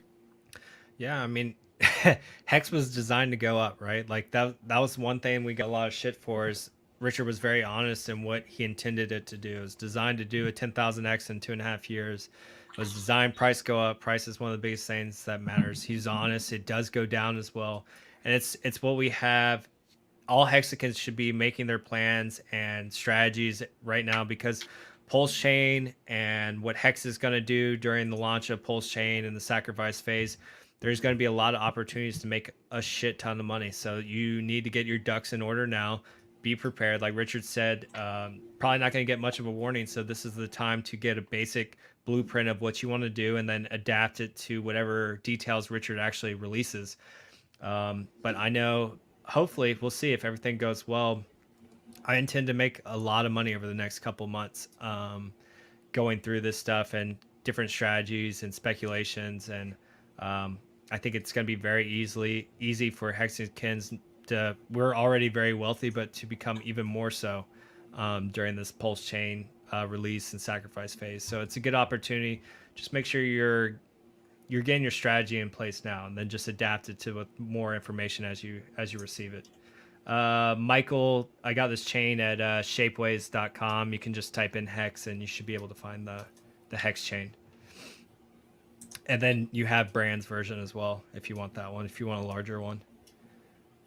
Yeah, I bought that one, and then I should have looked at the measurements a little bit better, because in the photo it looked like the size of the one that I was getting, and then anyways, I ended up just like changing. The but... Flavor Flav bigger style chain. Learn from Richard. When Richard, I was going to say, when Richard, dude, you're totally right. He had mentioned, like, someone's like, oh, why don't you get like a Rolex clock or just a big ass Flavor Flav? And he had showed like the cardboard piece, and it was like an Iron Man, like it was big. And so he said on both sides, like, one of them's going to be Pulse, the other one's going to be Hex. And anyways, that thing's going to be very unique. I mean, just like Flava Flav or these people that got these unique items, I guess it definitely makes them stand out. And so that's just another thing that'll give haters, stuff, ammunition. And anyways, it's great, because Richard, you guys mentioned the Trump tweet or just the Trump thing in general. Richard knows in general that whether it's positive or negative, it's getting people's attention. And so whether it be the like the fashion and the watches and stuff like that, it might not be everyone's cup of tea, but it is some people's, and you're going to be able to attract a different crowd. Yeah, like, I mean, I bought stupid freaking Versace polos and a Versace belt. Just have fun in Vegas, right? Like, hell yeah, man. Go out there. There's going to be 200 plus Hexicans out there. Show them you have money. I mean, I say that, but at the same time, be careful while you guys are out there. Have good OPSEC. Bring a burner phone. Maybe don't be so bold with details of your life, or if you want to give them a fake name, give them a fake name. It's no big deal. Call yourself John. Call yourself Paul. Whatever. But be careful. Don't be too ostentatious out there. But you can also show off a little bit as well. Like, say we're in the club scene. Make sure you're always with a group of Hexicans. But you can show out a little bit. I bought some Versace shit so I can flex a little bit at the clubs down in Vegas, and I'll probably not wear those shirts afterwards. And they were stupid expensive for what they are, in my opinion. But just like Richard said, at this point, it's more of just peacocking, right? It's just gain attention, Right. gain viewers, gain eyeballs, and it serves that purpose, I guess. Well, and at the end, yeah, I mean, at the end of the day, Richard talks about this, and it might be controversial, right? Because everyone claims that they're just in it for the tech, but people do like price go up. Yeah, yeah, no price shit. go up and number go up. And so when we've got these Hexicans, I know Jack and just so many other people. There was this Hexican the other day, this couple that had bought a house, and long story short, David Feeder was like the first one to do a little testimonial, but so many lives have been changed because Richard Hart has developed a product that works. It does what it says it's going to do. It's honest and transparent data. Like we've got the most transparent data over any cryptocurrency or blockchain. And so it's really cool to see that, hey, people, it's not like we're selling all of our bags to buy a little watch. Like, no, that's just a portion. Like that's just some of the interest, the big payday. Like it's awesome, man.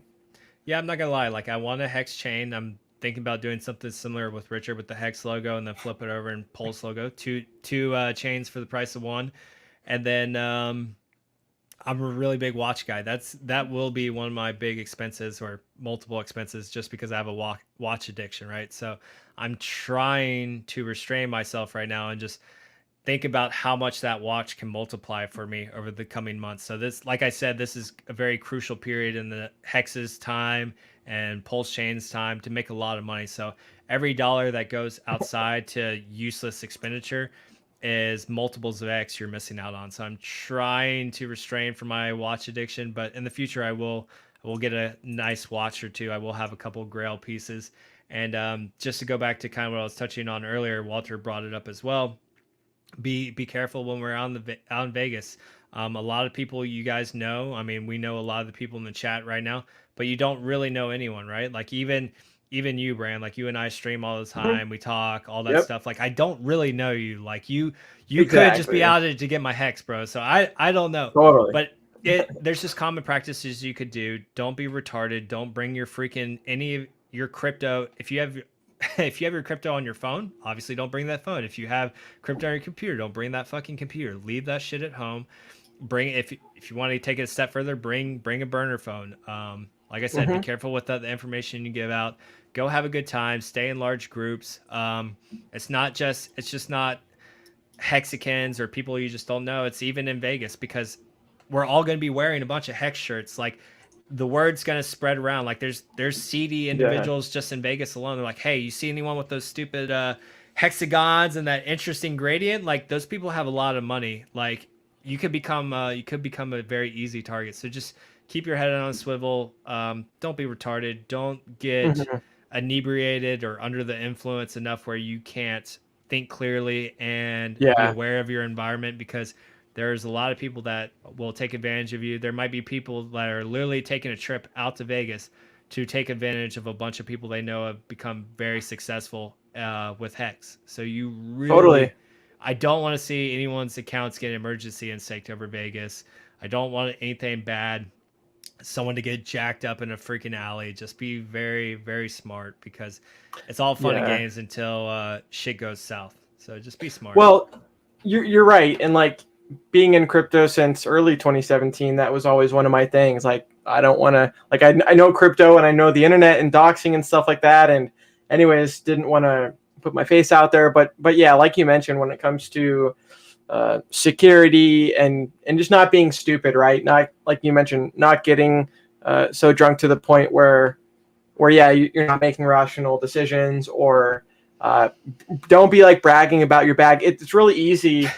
Maddie's kind of talked about it with sudden wealth syndrome, but like some people have never made millions or become millionaires and stuff like that, and whatever bag you have, and it's although it's cool that you got gains, like you mentioned, there's people that want you to fail or they want to harm you, stuff like that. And so yeah, don't bring your crypto. It's what I'm trying to say, and just hang around the Hexicans, in groups and stuff, so you don't get jumped, like you mentioned. Yeah, don't get jumped. Fuck, what was the one thing I was going to talk about? There was one more thing I wanted to touch on. brain farting. It's getting to that point. Yeah, I know. We'll definitely wrap it up here. Yeah, we're almost done. We're almost at the midnight mark. Never had a drink before, but I'm under the influence of Serena. She makes me weak. Thought that was pretty funny. Ross? I like Is that Ross. Ross? Yeah. See, I didn't yeah. even know. I didn't even need to be looking at the screen to know that was Ross. Exactly. Yeah, watch out. You can carry in Vegas. Ross will be looking for you. Right. Yeah, there's all sorts of things when it comes to that too, because obviously if you're drinking, you need CPLs and things like that. I mean, at the end of the day, you might as well just hire security as opposed to carrying, right? Because if you're going to be partying, you don't bring. It's one or the other. You do it or you don't. So. Yeah, I mean, I see Joe's comment. I can carry anywhere. Yeah, like I can carry as well. I was thinking about packing my gun, but at the same time, like probably going to be under the influence most of the time. To some degree while I'm at Vegas. So like I'm not trying to get a felony for being under the influence and carrying. So this time I will not. But I mean, again, I'll just be with a group of people and not have to worry about it to some degree. Like Lemon Ortega says, he's going to find me. So, okay. I will be at a couple of events. I probably will not be at all of them, but it's going to be good times to be had for sure. I'll definitely be at the tank one. I know I'll be there. There was one comment, and to Hex 19's point, they were saying like, "Oh, just rent the Rolex instead of buying it," because that way. Have you seen what the price of Rolexes have been doing? I can flip that into an even bigger watch, but I will buy a watch. I'm not going to rent one, but you can rent. You can go out in Vegas and you can go rent the nice exotic cars. You can test drive them, see what you like. But yeah. Are you going to do that? Probably not. I'd rather drive a tank personally. Okay. I was thinking about going and ripping in the dunes, but it's going to be too damn hot. Maddie decided do like Vegas when it's 115 degrees, so like it's starting to not sound like a good idea. So I'm thinking it's going to be a lot of partying at night and recovering by the pool in the morning. I think that's going to end up being a majority of my time in Vegas. So we'll see. Yeah, I know that was the last thing I wanted to comment on that I couldn't think of earlier is the badges where you I thought this was kind of a stupid idea. I don't know why Maddie did this, but like you can put your ranks on there. So I was just like, I don't think that's so smart, but I mean, to each their own. I think I put a silent shell on mine just to fuck around, but after thinking about it, I was like, shoot, I should have just put a Poseidon. So it's just equally as asinine. Putting the Poseidon on there as opposed to the silent shell. That is one thing I do want to address because I did a little bit, but especially if it'd be like one of us posting our staker app on Twitter. I mean, I see a lot of people doing that, and that's great, but you never know, especially when it comes to 5-year stakes, 10-year stakes. You never know what kind of, because once it's on the internet, it can't really be deleted. So just I wouldn't recommend that bragging and showing off your staker app personally, because people can see what your address is, and I see it, and it's like, man, that's great. You got a few $1 million, but it'll happen. I know it's gonna happen. Don't do it. There's warning. I know Hexican's gonna do it. It's not necessary. We're already hearing the stories now, and like some of them we don't know if they're real or just made up or whatever. Can't really know either way. But you're hearing people that, like I said, I don't even know if this is true. Part of me doesn't believe it, but the guy allegedly had a Dropbox like 5 or 6 years ago, put his keys on the Dropbox, and then it's like we saw. Okay, that's legit. Yeah. Okay. Yeah. Okay. Yeah, he just don't do that. Telegram. He electronically saved his keys and left it in a Dropbox. His computer got hacked, and a couple days ago, you guys probably saw an increase in the Hex per T share price, and that's because an OG Hexican literally got all their funds drained, and they instaked everything they could still make money off of. And and they left a little bit in there, but that guy's wallet is forever compromised because he electronically saved his seed phrase. And so like, just think about being an OG Hexican and being in since day one, and just because you were careless with your OPSEC, your entire account gets drained. That's how serious it is. Like, I know for me personally, that would be depressing as shit. I couldn't imagine just everything I worked hard for just to evaporate like that because I slacked for a period of time because I wanted to get fucked up in Vegas. So be smart, be careful. like Joe said, he's sober, so he'll hold all the guns. So I'll go hang out with Joe. He can be the personal bodyguard. Perfect. Trust in your drunken jiu-jitsu skills, says Blue Bum. So again, hang out in groups, be smart, don't do stupid stuff. You don't need to flex. Everyone here is Hexicans. We all have Hex. You don't need to show off your staker app. Don't bring your crypto. It's just basic stuff. At this point, if you start lapsing in some of that just common sense stuff, you're just asking for trouble. So you kind of bring it upon yourself. But hopefully everyone makes it out unscathed and just has a good time in Vegas. That's where it's going to be at. Yeah, Joe will be at the pool. The only thing you can rob him of is sunscreen. Let's see. Nice, man. Well, cool. Yeah, I don't know if you want to wrap it up. I know we're getting to the 2-hour mark. I mean, maybe a couple more comments and we'll kind of. Yeah. We can wrap it up. Let's see if there's anything else here. I don't tell anyone what I made in crypto. Yep, that's good practice. Lemon Ortega. Posting staker app is a big no. I agree. Lights out. It's fucking stupid. Delete your staker app, reinstall it when you go back home. Pro tip. Yeah, I'm honestly just bringing a burner phone. I'm not even gonna bring my actual phone. So that's smart. Well, I know. Last thing I'll say is I know Dan Emmons has been around for a while, but he mentioned if you happen to bring like your main phone, to either have the keys or don't have the authenticator necessarily, just or things that could compromise. Like you mentioned, a burner phone I think is a great idea. Yeah, getting people's emails, getting their 2-factor authentication. Next thing you know, they can unlock all your stuff. So just be very, very careful. I will be bringing a burner phone. So any numbers you guys get from me, that will be strictly a Vegas number. So enjoy. Totally. Let's see. I think that's pretty much about it. I got new flip-flops. Yeah, I need to get some flip-flops, actually. Being in Virginia, I haven't been able to wear them too often. So I need to get some new flip-flops. Had to move all my funds. My seed phrase was too easy to guess. Serena. Okay. MGM, tell them you're. Another thing I'll say. Shout out to Papa B. I know he's been in the audio chats a lot lately, but yeah, when we talk about security, don't do anything digital. Don't take a screenshot or take a photo or email it to yourself or do a Dropbox. Look into cold storage. Look into having your seed phrase wherever you have it. Don't necessarily just write it down on a piece of paper, because if your house burns down and you don't have it memorized, put it into something that might be more long term. I know he's mentioned steel, or I've got like angle iron from my work, and just take your security seriously now, because we're only a year and a half in, whatever it is, and we see 1,733x gains. What's it going to be 5 years from now? Like you mentioned, there's going to be a lot of people that are specifically being targeted, whether it be keyloggers or a number of things. Yeah, go check out Whale's Only channel. I don't know if he's done it already, but I know he was going to do a stream on OPSEC and just different levels of security based off what people are comfortable.